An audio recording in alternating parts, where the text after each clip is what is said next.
दोस्तों आज हम बात करेंगे हिमाचल प्रदेश के फ्यूचर मेगा प्रोजेक्ट्स की। देवभूमि हिमाचल अब विकास की एक नई रफ्तार पकड़ चुका है। मई 2026 में यहाँ ऑल वेदर टनल्स, पहाड़ों को चीरती रेलवेज और आसमान को छूते रोपवे के जरिए एक बड़े बदलाव की तरफ हिमाचल प्रदेश बढ़ रहा है। जहाँ एक तरफ हाईवेज और एक्सप्रेसवेज उत्तराखंड से हमारी दूरी मिटा रहे हैं, तो वहीं दूसरी तरफ हेलीपोर्ट्स और बल्क ड्रग पार्क जैसे बड़े प्रोजेक्ट्स हिमाचल को टूरिज्म के साथ साथ इंडस्ट्री का भी हब बना रहे हैं। साथ ही आपदाओं से लड़ने के लिए रेजिलिएंट इंफ्रास्ट्रक्चर भी तैयार हो रहा है और साथ ही ग्रीन एनर्जी के नए प्रोजेक्ट हर गांव और शहर को सुरक्षित और मॉडर्न बना रहे हैं, जिसमें पहला प्रोजेक्ट है HP रेडी प्रोजेक्ट। दोस्तों अगर आपको याद हो तो 2023 और 25 के मॉनसून फ्लड ने हिमाचल प्रदेश को बहुत ज्यादा नुकसान पहुंचाया था। कई जगह रोड्स टूट गई थी, ब्रिजेस बह गए थे, विलेज कट ऑफ हो गए थे और टूरिज्म भी बुरी तरह प्रभावित हुआ था। उस टाइम भी कई लोगों ने ये सवाल उठाया था कि आखिर पहाड़ों में डेवलपमेंट किस तरह होनी चाहिए, क्योंकि ट्रेडिशनल इंफ्रास्ट्रक्चर बार बार एक्सट्रीम वेदर में डैमेज हो रहा था। इसी प्रॉब्लम को एड्रेस करने के लिए अब HP रेडी प्रोजेक्ट पर काम चल रहा है। ये प्रोजेक्ट बेसिकली डिजास्टर रिकवरी और क्लाइमेट रेजिलिएंट इंफ्रास्ट्रक्चर पर फोकस्ड है। मतलब सिर्फ टूटी हुई रोड्स दोबारा बनाना नहीं, बल्कि उन्हें फ्यूचर डिजास्टर के लिए भी मजबूत बनाना। इस प्रोजेक्ट को वर्ल्ड बैंक से लगभग $245 मिलियन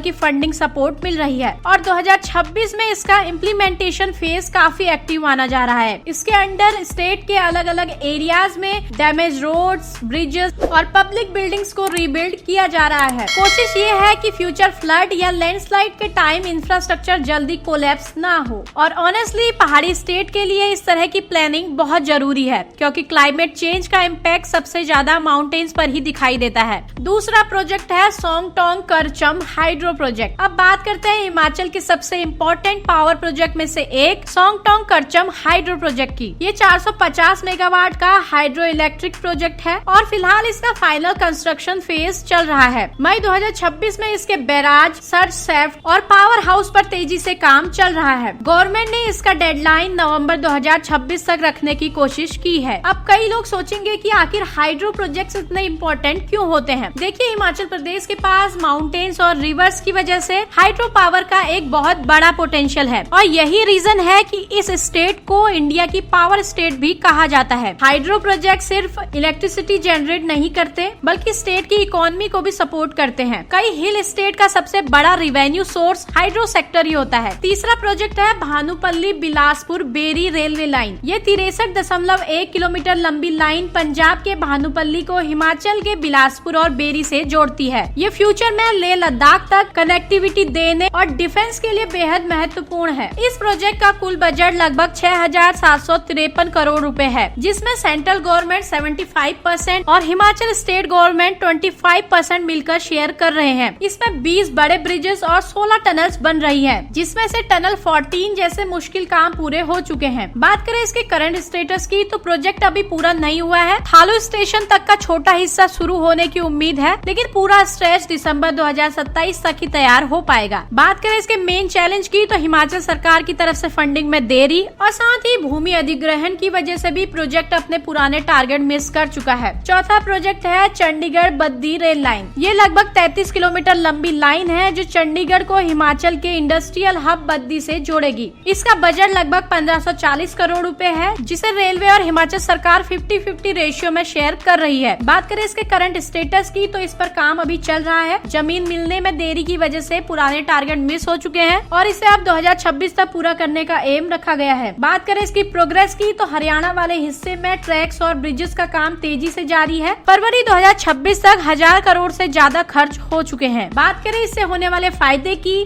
तो इससे बद्दी की फार्मा और टेक्सटाइल इंडस्ट्रीज को डायरेक्ट रेल कनेक्टिविटी मिलेगी। पांचवा प्रोजेक्ट है बिलासपुर मनाली ले स्ट्रेटेजिक रेलवे लाइन। अब आते हैं हिमाचल के सबसे एम्बिशियस रेलवे प्रोजेक्ट पर। ये सिर्फ एक नॉर्मल रेलवे प्रोजेक्ट नहीं है, इसे इंडिया के सबसे डिफिकल्ट रेलवे प्रोजेक्ट्स में से एक माना जा रहा है। इस प्रोजेक्ट में 100 किलोमीटर लंबे टनल्स प्रपोज्ड हैं। माउंटेन, ग्लेशियर्स, एक्सट्रीम वेदर और हाई एल्टीट्यूड कंडीशन इसे बेहद चैलेंजिंग बनाते हैं। इस प्रोजेक्ट की टोटल लंबाई लगभग 489 किलोमीटर है। बात करें इसकी एस्टिमेटेड कॉस्ट की, तो इस मेगा प्रोजेक्ट का कुल बजट लगभग 1.31 लाख करोड़ रखा गया है। इस पूरे रूट पर कुल 40 स्टेशन होंगे, जिनमें मंडी, मनाली, केयोंग, सरचू और उपसी जैसे मुख्य शहर शामिल हैं। इस रूट का 52 से 55% हिस्सा लगभग 270 किलोमीटर टनल के अंदर होगा। इसमें कियोंग स्टेशन इंडिया का सबसे पहला स्टेशन होगा जो पूरी तरह टनल के अंदर बनेगा। फिलहाल प्रोजेक्ट सर्वे और DPR स्टेज में है, लेकिन स्ट्रेटेजिक इंपॉर्टेंस की वजह से इसे बहुत सीरियसली देखा जा रहा है। अगर फ्यूचर में ये लाइन कंप्लीट होती है तो लद्दाख रीजन की कनेक्टिविटी पूरी तरह बदल सकती है और साथ ही डिफेंस लॉजिस्टिक के लिए भी ये एक बहुत बड़ा गेम चेंजर माना जा रहा है। अगला बड़ा प्रोजेक्ट है कीरतपुर मनाली 4 लेन हाईवे।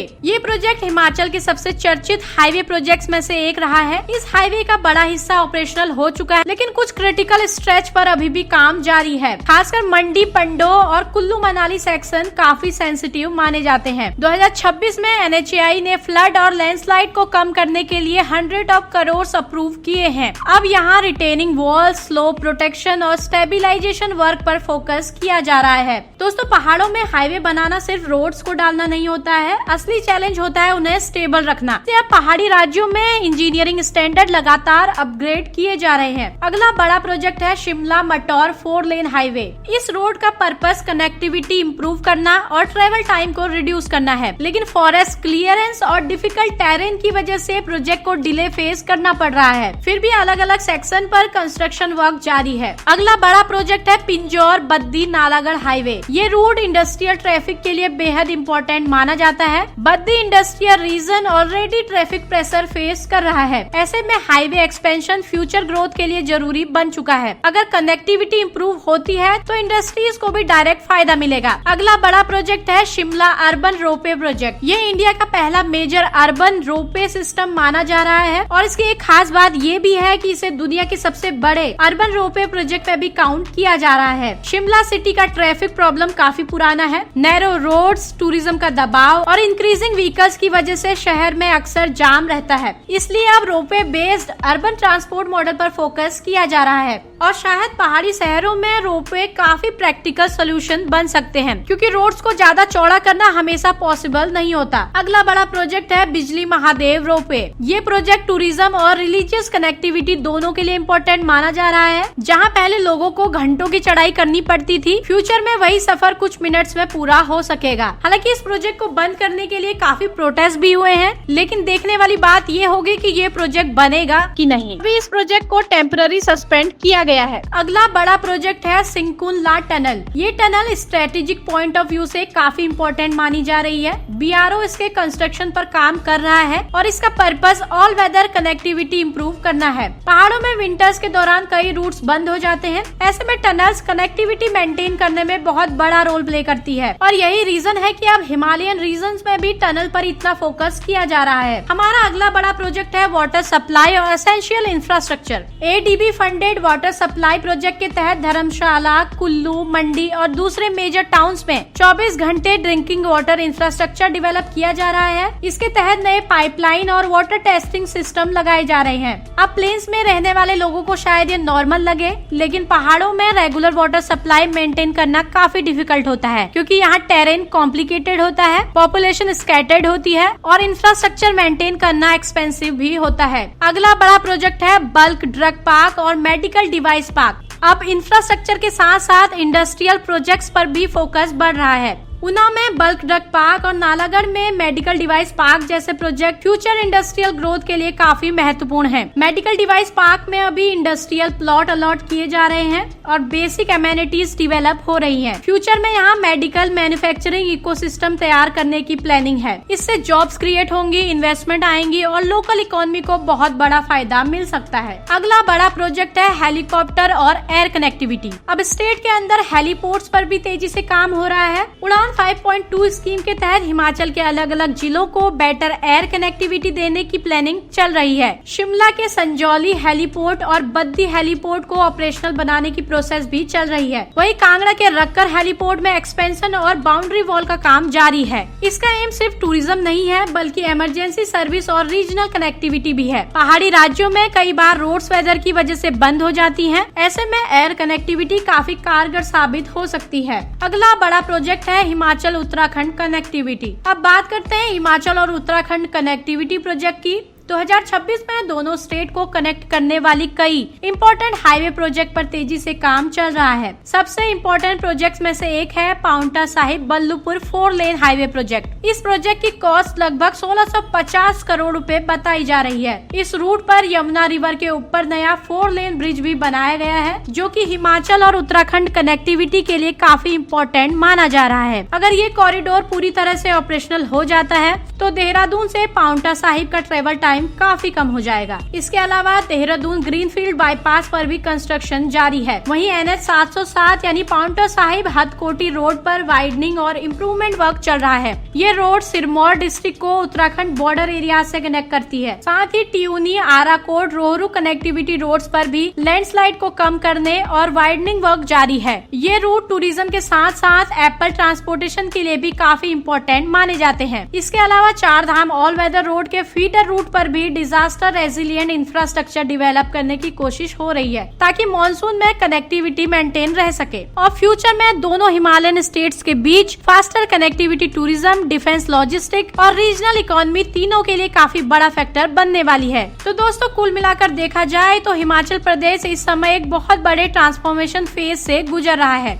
लेकिन सबसे बड़ा सवाल यही रहेगा कि डेवलपमेंट और एनवायरनमेंट के बीच बैलेंस कैसे मेंटेन किया जाए, क्योंकि माउंटेन्स में इंफ्रास्ट्रक्चर बनाना जरूरी भी है और रिस्की भी। अपनी राय कमेंट सेक्शन में जरूर दें और साथ ही ऐसी वीडियोस के लिए चैनल को सब्सक्राइब करें।